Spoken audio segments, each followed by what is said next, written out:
Le fleuve, c'est une source, mais c'est également une destinée. Donc, entre les deux, il y a la trajectoire. C'est la longue marche. D'ailleurs, même sans aller à l'étymologie, c'est flumen, c'est le flux, donc ça coule. Donc, il y a une histoire qui est là. Nous sommes adossés à une source et nous avons une trajectoire. Nous allons vers notre destinée. Et on dit que tant que le fleuve va à la mer, c'est qu'il reste fidèle à sa source.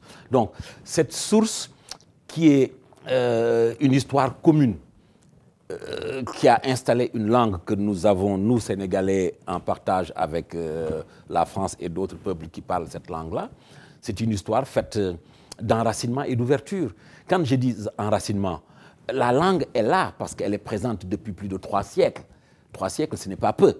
Mais elle est venue s'installer sur un fond culturel puissant parce que nous avions nos propres langues. Et ces langues sont, comme dit Heidegger, c'est la maison de l'être, c'est la maison de notre être.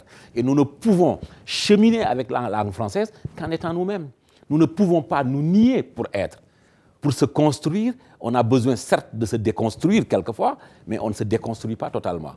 Donc il y a un mariage harmonieux entre ce que nous sommes fondamentalement, c'est-à-dire ces langues africaines, ces langues ancestrales, qui cheminent et qui côtoient cette langue française en l'enrichissant. Donc il y a une interaction dialectique entre les deux.